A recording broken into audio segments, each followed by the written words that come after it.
где нас так ждали, где на семи ветрах один мотив в сердцах. Через тернии прямо к звездам, выше, дальше так легко и просто. Мы начнем и только побеждаем. Если падаем, то вновь взлетаем. Мы знаем, в чем правда. Ты наша команда, и она без тебя высоко не взлетит. Без тебя никогда не победит. Muito bem, nós chegamos ao nosso segundo dia da série Competição Nossa de Cada Dia. Estamos aproveitando o clima de Copa do Mundo, mesmo que não está um clima tão aquecido assim para a Copa, mas de alguma forma vem à tona na nossa conversa diária esse clima de competição, qual a melhor seleção, como é que vai ser a Copa, quem vai ganhar, enfim. Nós entramos um pouco nesse ambiente de pensar quais são os jogadores melhores, quem é que tem um melhor desempenho no seu preparatório para chegar lá, e nos coloca de frente desse tema da nossa competição. Se tem uma coisa que é interessante na relação nossa com esportes, é exatamente pensar a nossa vida, como é que nós também lidaríamos com o esporte ou com atividades se nós estivéssemos no lugar dessas pessoas. E isso nos coloca diante da questão da competição. Eu tenho competido em algo na minha vida? Será que eu tenho me dedicado, assim como os craques da Copa do Mundo? Será que eu tenho me dedicado a ser um craque naquilo que eu faço? E se não, por quê? E quais são as batalhas ou as competições que nós estamos inseridos no nosso dia a dia? Nós buscamos aqui separar 4 assuntos que pudessem ser comuns para nós diante das competições que nós temos na nossa vida. Nós separamos o primeiro domingo da série para falarmos um pouco das propostas de filosofia de vida para nós. Aquilo que chega para nós de várias fontes, tentando nos influenciar a viver, ou muitas vezes nem tentando, mas o fato de existir essas propostas fazem com que nós pensemos se nós podemos lidar com essas formas de viver. Nós tratamos isso no domingo passado e você pode ter acesso a isso tanto na página de Facebook da Comunidade Jardim Paulista, como também no nosso canal do YouTube. Nós sempre colocamos as pregações à disposição de forma gratuita para que todos possam ter acesso e refletir se perdeu um domingo. Hoje nós vamos conversar sobre esse tema, diante da existência de Deus. Competição nossa de cada dia, diante da existência de Deus. E quando nós colocamos esse tema para nós pensarmos, é claro que vem talvez à mente se nós vamos conversar sobre crer ou não em Deus, se ele existe ou não existe. Embora eu acredito que nós vamos tocar um pouco nisso, não é o propósito aqui tentar convencer você de que Deus existe, mas uma vez que ele existe, como é que nós lidamos com as competições? Como é que nós lidamos com a vida se Deus existe? Mas eu quero introduzir a nossa conversa lembrando então as bases da nossa série. Tem o propósito, esta série, de nos fazer pensar sobre as competições diárias que vivemos, aproveitando o momento da Copa do Mundo de futebol na Rússia. Vamos tratar os 4 temas que eu acabei de falar. Também a série está baseada e será baseada na primeira carta de Paulo a Timóteo. É importante observar a característica dessa epístola, que é uma forma literária, um tipo específico de carta, quando ela é escrita por Paulo para mentorear Timóteo. Timóteo foi uma espécie de discípulo de Paulo, ou seja, aquele que foi ensinado por Paulo para algumas tarefas. E essa carta, onde nós vamos basear a nossa série, tem esse caráter de Paulo tentando capacitar a quem ele ensinava sobre alguns temas. E ele tinha o seguinte propósito: visava a solidificação da vida de Timóteo, ou seja, para que aquele que era mentoreado por ele estivesse forte, fosse sólido no que fazia, e também da comunidade em que ele estava à frente. Assim, os propósitos da epístola de Paulo tinham esse intuito: fortalecer o espírito de Timóteo, e eu quero dizer com isso que é propósito dessa nossa série fortalecer cada um de nós, para que nós estejamos fortes diante das coisas que nós temos que fazer. Também é propósito transmitir orientação com respeito ao crítico conflito que ocorria. Paulo queria instruir Timóteo diante das crises que aquela comunidade vivia, e que certamente ele identificava que Timóteo precisava aprimorar algumas coisas. E nós temos o intuito nessa série de observar isso também. Pontos que nós não estamos, talvez, conseguindo lidar, e como é que nós podemos crescer nisso. E por último, fortalecer as diretrizes para a conduta apropriada do culto público. Ou seja, como é que as pessoas que Timóteo liderava poderiam liderar ou cuidar melhor das suas atividades coletivas, tá bom? Assim, o texto para a reflexão de hoje, nós vamos ler aí um trecho da carta de Paulo a Timóteo, do capítulo 1, versículo 18 até o de número 2, versículo 6. Vamos ler esse texto, que diz assim: este é o dever de que te encarrego, ó filho Timóteo, segundo as profecias de que antecipadamente fosse objeto. Combate, firmado nelas, o bom combate, mantendo a fé e boa consciência, porquanto alguns, tendo rejeitado a boa consciência, vieram a naufragar na fé. E dentre esses se contam Himeneu e Alexandre, os quais entreguei a Satanás, para serem castigados, a fim de não mais blasfemarem. Antes de tudo, pois, exorto que se use a prática de súplicas, orações, intercessões, ações de graça, em favor de todos os homens, em favor dos reis e de todos os que se acham investidos de autoridade, para que vivamos vida tranquila e mansa, com toda piedade e respeito. Isso é bom e aceitável diante de Deus, nosso Salvador, o qual deseja que todos os homens sejam salvos e cheguem ao pleno conhecimento da verdade. Porquanto há um só Deus e um só mediador entre Deus e os homens, Cristo Jesus, homem o qual a si mesmo se deu em resgate por todos, testemunho que se deve prestar em tempos oportunos. Assim, diante da questão Deus existe, eu disse que o tema central nosso não é buscar uma comprovação se Deus existe ou não, mas diante da questão se Deus existe, Paulo, é claro, escreve uma carta considerando que Timóteo cria que Deus existisse. Paulo não está tentando convencer Timóteo da existência de Deus, mas ele está partindo do ponto em que, uma vez que Timóteo crê na existência de Deus, existem algumas coisas para ele observar. Continuando, nós precisamos entrar numa esfera que antecede essa crença de que Deus existe, que é o ponto da fé. Eu disse que nós não íamos tratar da existência ou não de Deus, mas eu preciso tocar nesse ponto porque talvez seja uma das competições que nós vivemos. O quanto eu creio realmente que Deus existe? O quanto eu lido com muita paz na existência de Deus?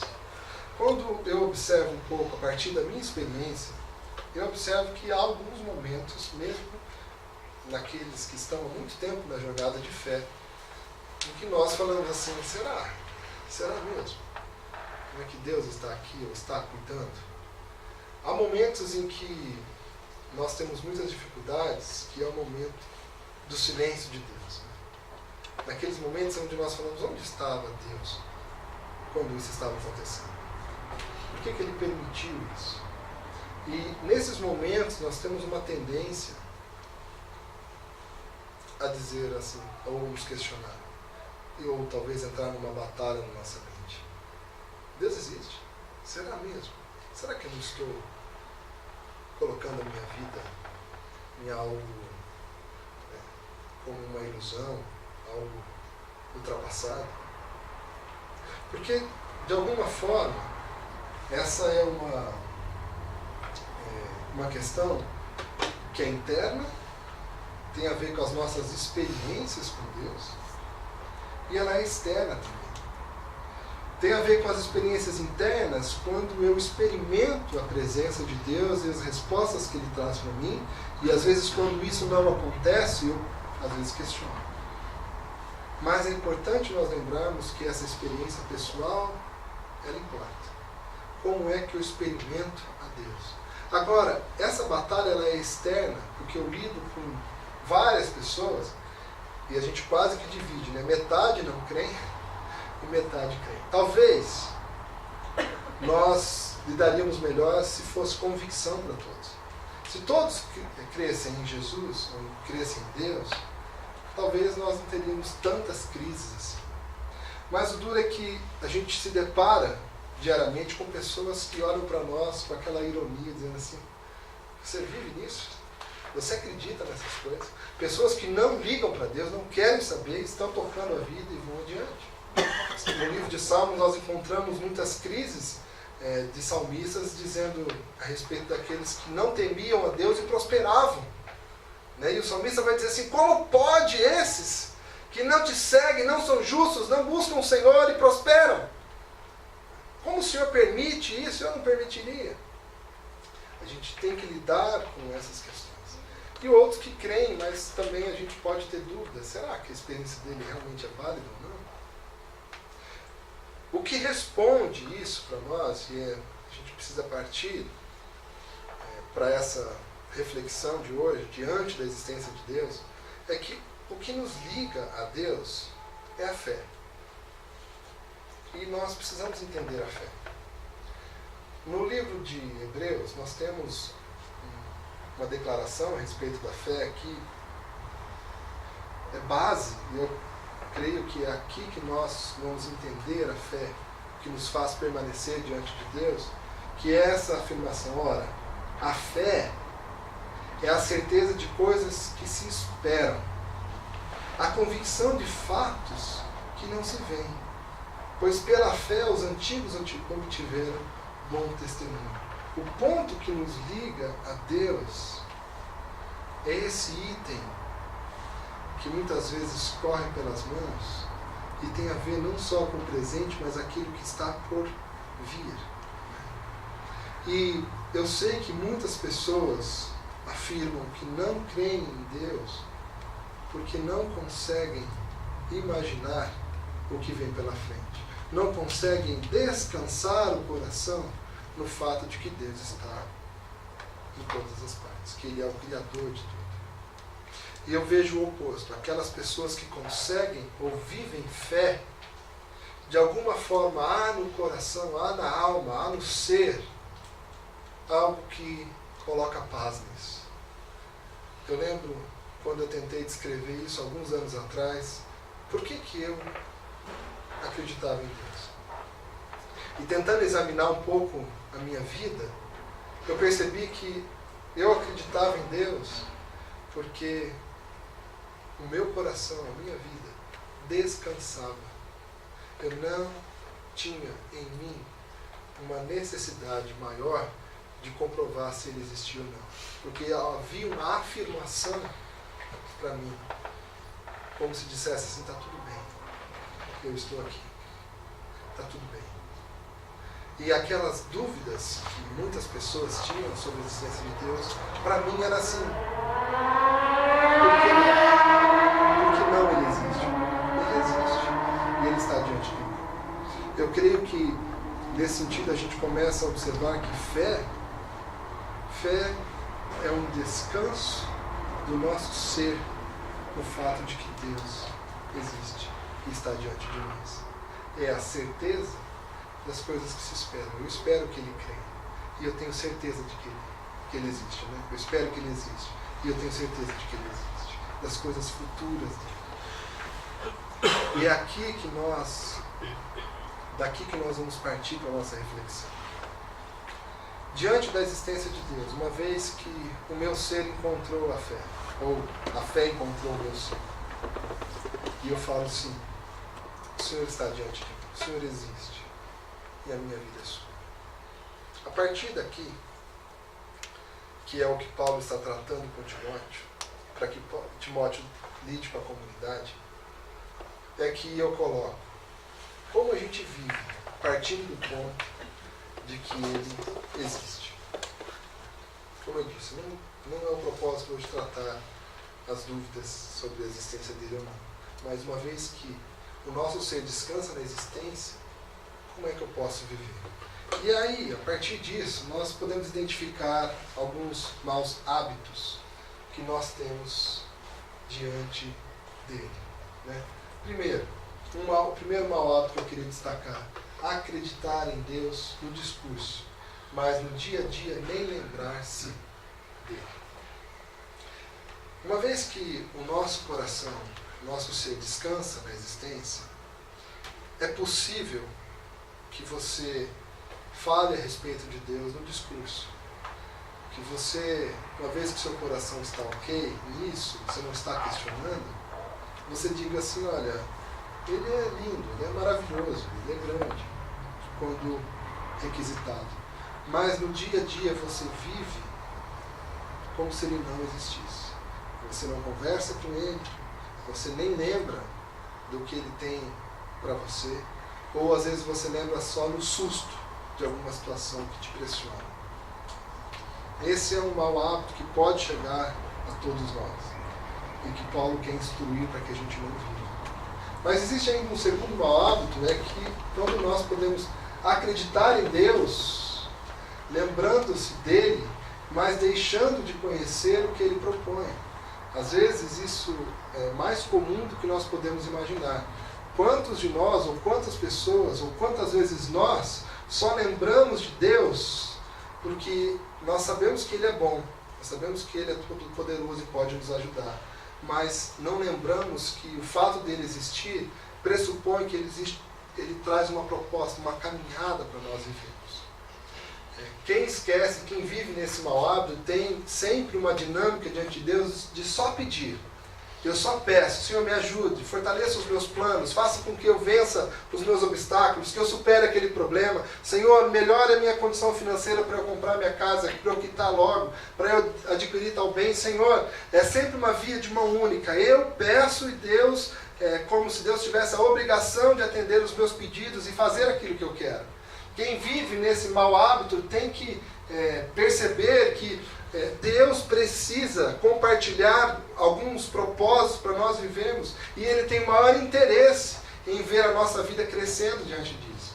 Agora, diante da existência de Deus, é uma batalha para nós, é uma competição. Nós não caímos num tipo de vida em que nós só pedimos e Deus não tem voz ativa em nós. Ainda um terceiro mau hábito é mergulhar no que Ele propõe apenas para obter o conhecimento. Alguns conseguem superar um pouco essa forma de vida em que eu só peço e Deus me responde. E vê então que há uma proposta de Deus de vida. E alguns vão estudar teologia, vão se aprofundar nos ensinos bíblicos, vão ler livros a respeito disso e adquirir conhecimento sobre qual é então a vontade de Deus para a minha vida e para as pessoas. E eu vejo que muitas pessoas se dedicam a isso, mas deixam de lado a vivência desse conhecimento. Porque você pode subir um degrau em termos do que Deus tem para você ao conhecer o que Ele tem para nós. É engraçado porque essa é uma crítica muito feita para os presbiterianos. Né? Presbiterianos, como nós somos aqui, temos essa raiz, tem esse hábito de conhecer muito bem. Conhecidos no mundo, ou aqui no Brasil, como aqueles que conhecem muito bem a Bíblia, que estudam. Uma brincadeira sobre isso, falaram assim, por que você é calvinista? Com a pessoa, e a pessoa respondeu, porque eu leio a Bíblia. Piada bem de presbiteriano, para presbiteriano. Mas dizendo o seguinte, o presbiteriano é aquele que conhece muito a Bíblia. Agora, uma crítica sincera a nós, Nós somos ótimos no debate, mas péssimos nas atitudes. Quantas vezes eu já vi, no meio de igrejas presbiterianas, o entendimento de que nós deveríamos evangelizar, servir o nosso bairro. E então, depois de muita discussão e compreensão a respeito disso, qual que era a proposta? Vamos fazer o seguinte, então, vamos começar no próximo mês um curso a respeito de evangelização. E terminava o curso, falava, agora vamos fazer um curso sobre missão. Né? E você ia de curso em curso, distraindo e concentrando as pessoas no aprendizado da vontade de Deus. Mas passavam anos e anos e aquela comunidade, aquele bairro, nem sabia da existência de uma igreja. Ou como sabia daquela antipatia a eles. Nem ocupam aqui com carros todo domingo, atrapalhando a saída aqui nossa na garagem. Porque é um mau hábito você conhecer a vontade de Deus e não vivê-la. Ainda, como um quarto mau hábito, conhecer a Deus em profundidade e perder a humildade. Quantas pessoas nós já não observamos que são ótimos na cátedra, no púlpito, e dizem coisas maravilhosas a respeito de Deus, ensinam com profundidade, mas assumem um tom arrogante diante da vida, dizendo assim, olha, quando você esperar um pouquinho mais, a gente terá tempo de conversar. Isso atrapalha tanto nas práticas do reino de Deus, como também no relacionamento com as pessoas. Esse é um mau hábito que nós devemos evitar, uma vez que nós nos dediquemos a conhecer a vontade de Deus. E, por último, eu colocaria para nós que nessa competição diante da existência de Deus, pode ser um péssimo hábito desenvolver a humildade em Deus, mas tornar-se omisso nas responsabilidades. Uma vez que você consegue compreender então que Deus pede de você, você se submete a Ele, você coloca sua vida dizendo, Senhor, faça a tua vontade na minha vida. Mas, por exemplo, diante da responsabilidade que todos nós temos com a Igreja de Cristo, eu digo, mas o pastor é mais capacitado. Os outros mais competentes que devem fazer. Essa é uma crítica muito dura e deve ser dura para nós que estamos aqui na comunidade Jardim Paulista. Nós temos muitas coisas para fazer. E muitas coisas estão concentradas nas mãos de 3, 4, 5 pessoas. Enquanto essa deveria ser a nossa luta como comunidade. Muitas vezes nós temos desenvolvido conhecimento da vontade de Deus, nós temos até agido com humildade, dizendo, Senhor, eu não consigo fazer, eu não sou apto a isso. Mas na responsabilidade de sermos igreja, de fazer a igreja acontecer, nós tiramos o pé. Isso precisa mudar. Isso precisa mudar.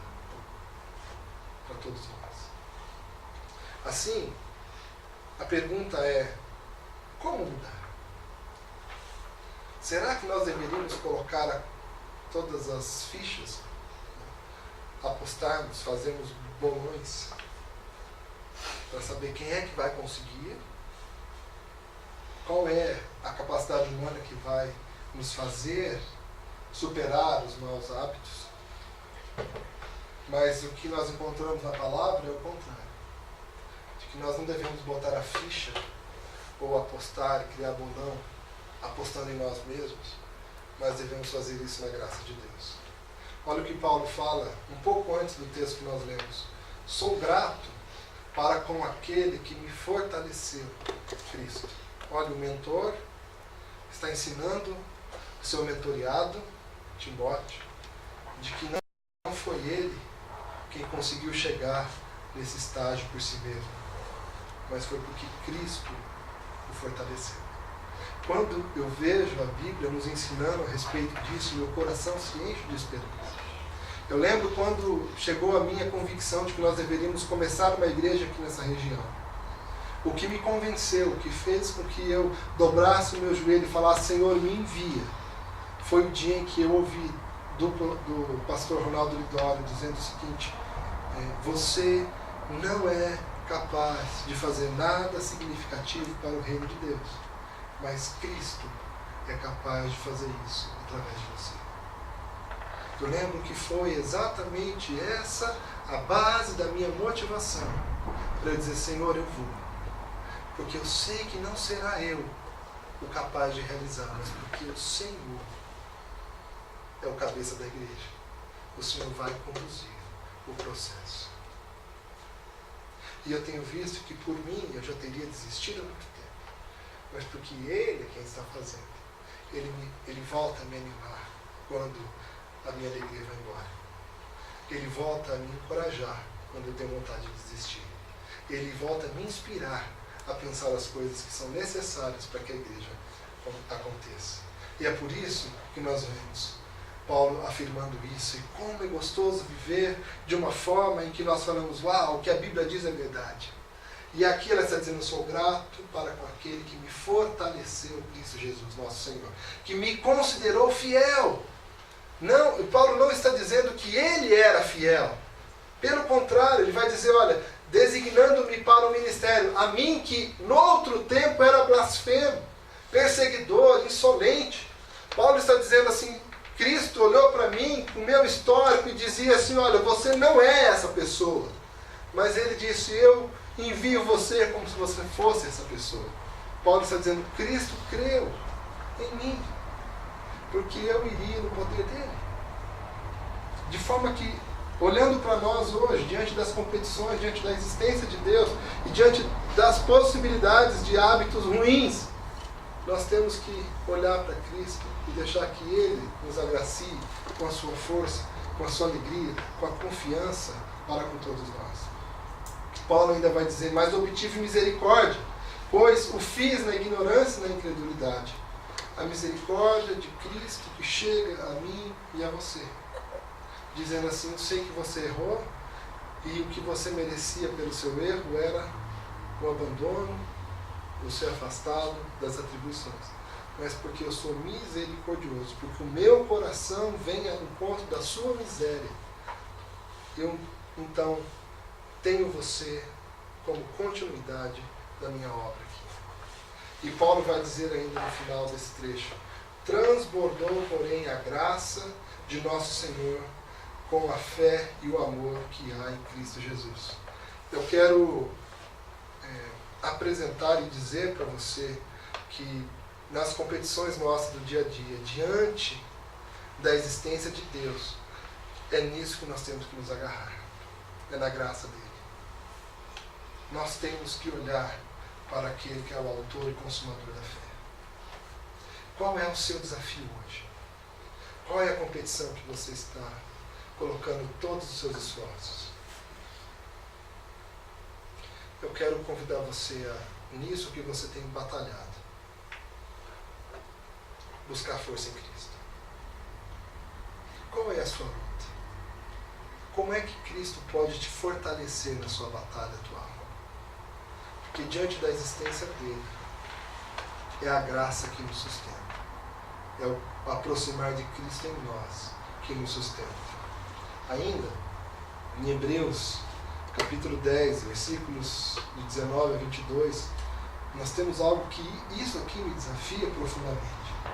Ele fala assim, tendo, pois, irmãos, intrepidez para entrar nos santos dos santos, pelo sangue de Jesus, pelo novo e vivo caminho.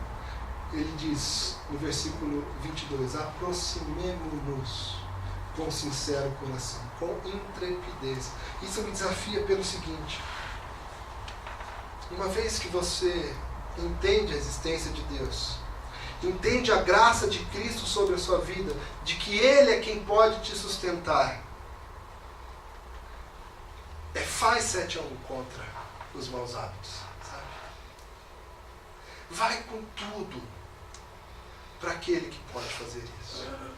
Não economiza. Nós conhecemos numa viagem, nós conhecemos uma alemã que viajou com a gente em 2014 na Bolívia, né? Era uma viagem bem ótima, assim. Mas ela era alemã, falava português e por isso ela tinha trabalhado na Copa do Mundo de 2014 aqui, trazendo um grupo que veio para assistir os jogos e ela então ela servia como intérprete. E ela ficou com esse grupo, e ela contou que era um grupo bem abastado financeiramente, que eles ficaram num lugar muito próximo do banco da Alemanha. E que ela lembra que no segundo tempo, o técnico da Alemanha, depois que já estava o placar de 7-1, ele virou para os jogadores e fez assim. Tipo, para. Eu fiquei olhando aqui, eu falei, meu pai, podia ter sido pior. Podia ter sido pior, né? E nós ficamos então com esse placar aí de misericórdia de 7-1. Mas é interessante isso. Não faz mais. Agora, o que esse texto está dizendo para nós é o seguinte: não para. Está 7-1, ainda tem 30 minutos de jogo. Faz mais. Vai além. Vai ao coração. Vai no máximo que você puder no encontro com Cristo, com Deus. Não pare aqui. Se você tem que competir e dar o seu melhor em alguma coisa, não faça isso puramente na sua competição, mas faça isso primeiro em Deus. Faça isso primeiro em Cristo. Vá com tudo e não pare se o placar está dizendo que já está favorável. Vá além, vá mais fundo. Se você tem enfrentado hoje dificuldades nos relacionamentos, tem enfrentado dificuldade no trabalho, nas lutas que for, eu quero convidar você a entrar com intrepidez na presença de Cristo e batalhar por isso nele. Competir primeiro com as coisas suas diante de Cristo. E o que nós fazemos muitas vezes como cristãos é, sabendo que Cristo pode nos ajudar, a gente ora 2 minutinhos antes de dormir. E só para porque nós dormimos depois de 2 minutos. Eu quero convidar você a não viver mais dessa forma, mas realmente dedicar com intrepidez, esforços, para em Cristo encontrar a força para lidar com aquilo que você está vivendo. É nele, querido. É nele que nós vamos encontrar a força, não é em você. Então não pare no 7-1, vai mais. Vai mais. Porque você será tentado a parar naquilo que está errado. Você vai ser tentado a parar quando você perceber que Ele está com você. Quando você começar a orar e você fala assim, nossa, Deus está ouvindo. Uau, e esse sentimento está me dizendo que Ele vai trazer uma resposta ótima. E aí a gente fala assim, então tá bom. Ótimo, ganhamos.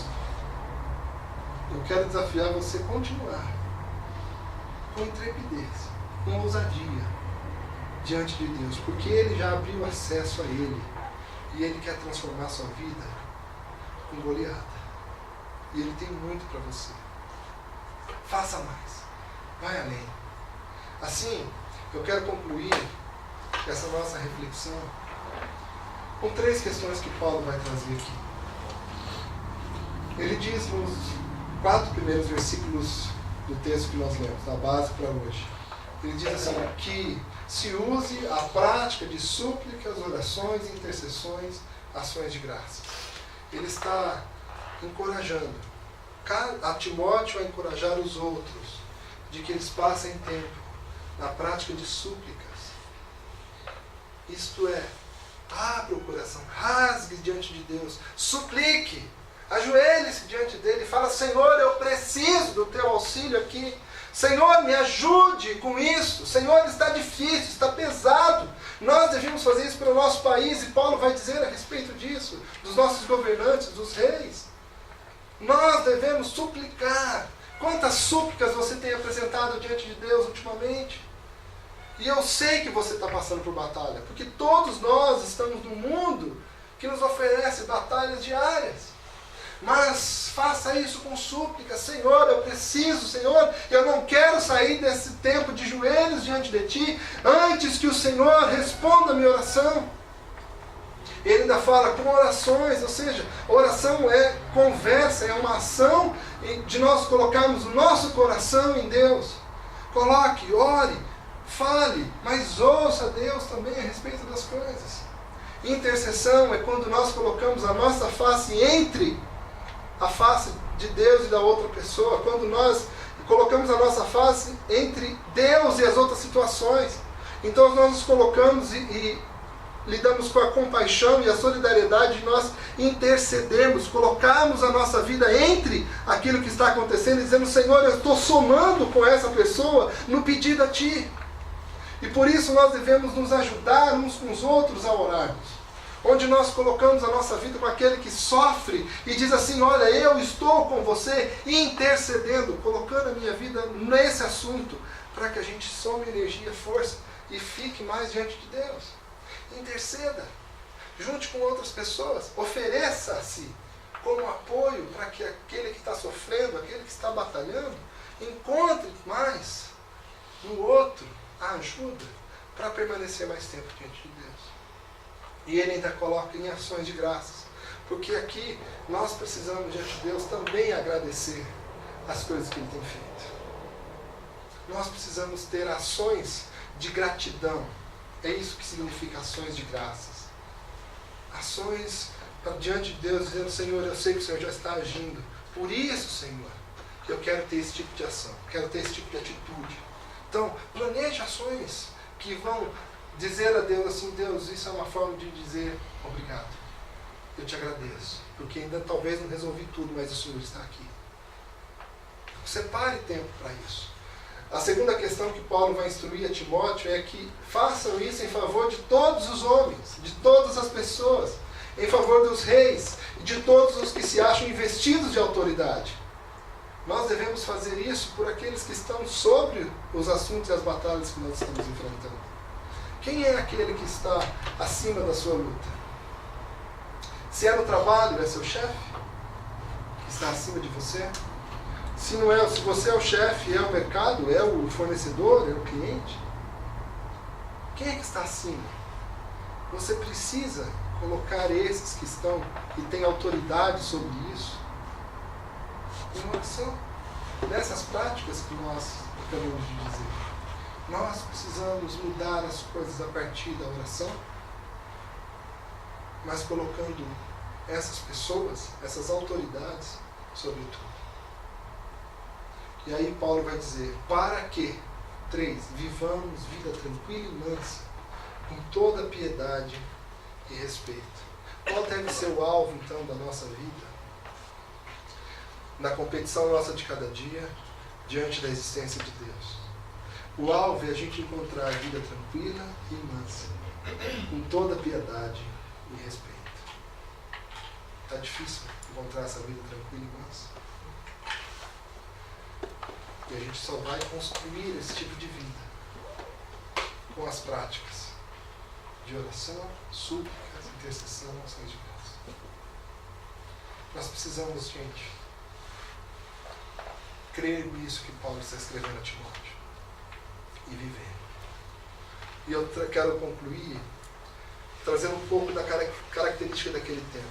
Imagine-se, coloque-se na posição de Timóteo. Paulo não estava lá na igreja que Paulo havia plantado. Timóteo era um jovem ainda e precisava liderar e conduzir aquelas pessoas para um caminho que fosse a vontade de Deus. Existia muita coisa em jogo e Timóteo precisava de instrução.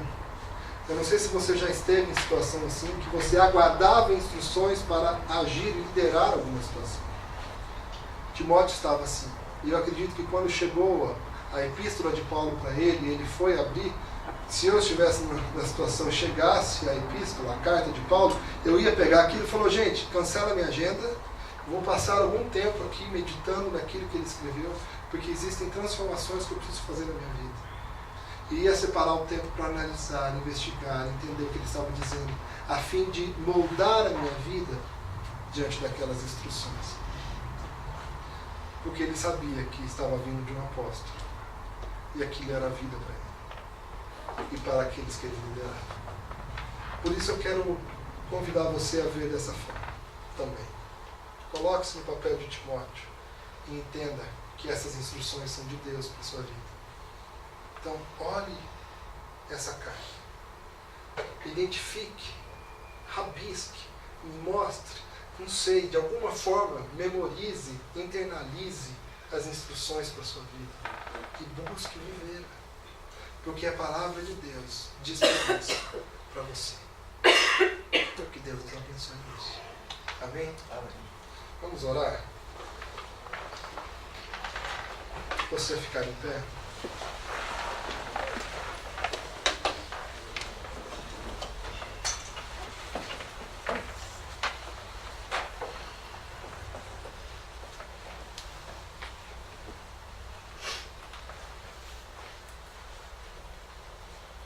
Pense a sua vida diante dessas coisas que Deus nos falou nessa manhã.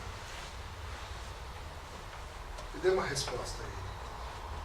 Se você quer dedicar tempo para fazer isso na sua semana, se você vai começar uma nova forma de ver as coisas e de atividade a partir do que Ele te falou hoje, se puder, na sua oração agora, se comprometa comigo nisso.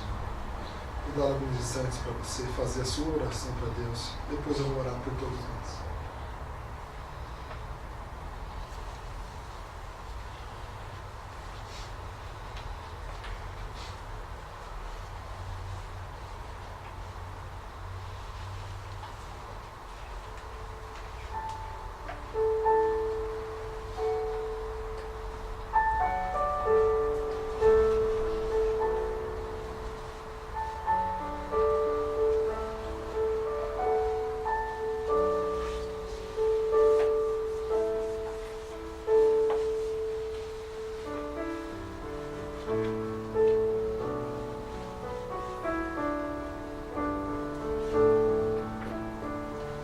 Senhor, nós estamos nessa manhã ouvindo a Tua Palavra e, Pai, que nós tenhamos uma resposta que o Senhor espera de nós. Nós poderíamos, ó Pai, simplesmente ouvir, compreender, até mesmo acreditar que esse é o caminho do Senhor para nós. Mas também sairmos daqui dizendo, olha, vou pensar nisso mais para frente. Pai, nos ajude a vencer essa tentação. Pai, que nós saímos daqui focados no que o Senhor disse para nós essa manhã. E que nós busquemos moldar a nossa vida conforme a Tua instrução. E mais, Senhor, nos ajude a fazer isso não confiando em nós mesmos, mas pedindo a ajuda de Cristo. Aquele que venceu todas as adversidades, que morreu numa cruz para que nós confiássemos nele. Que nós busquemos todos os dias confiar em Jesus, pedindo ajuda a Ele, para que nós consigamos passar por essas transições que precisamos fazer. Que nós contemos com a graça de Cristo. Obrigado, Senhor, por essa manhã tão gostosa de culto ao Senhor. É interessante como nós buscamos o Senhor para dizer o quanto o Senhor é grande e maravilhoso. E o Senhor retribui com a sua presença que nos encoraja e nos transforma para algo ainda melhor do que nós já estamos vivendo. Nós te louvamos, ó Pai, por cada pessoa que aqui está. Pelas pessoas que nos visitam hoje. Senhor, dê graça e abençoe-as, ó Pai, para que elas estejam sempre em paz e em mansidão diante de Ti. E recebam o alimento do Senhor todos os dias. Que essas pessoas que nos visitam também hoje sintam-se à vontade em nosso meio. E queiram estar conosco e construir uma vida diante de Ti, Pai. Abençoe todos nós aqui, no dia de hoje também. Nós oramos em nome de Jesus. Amém.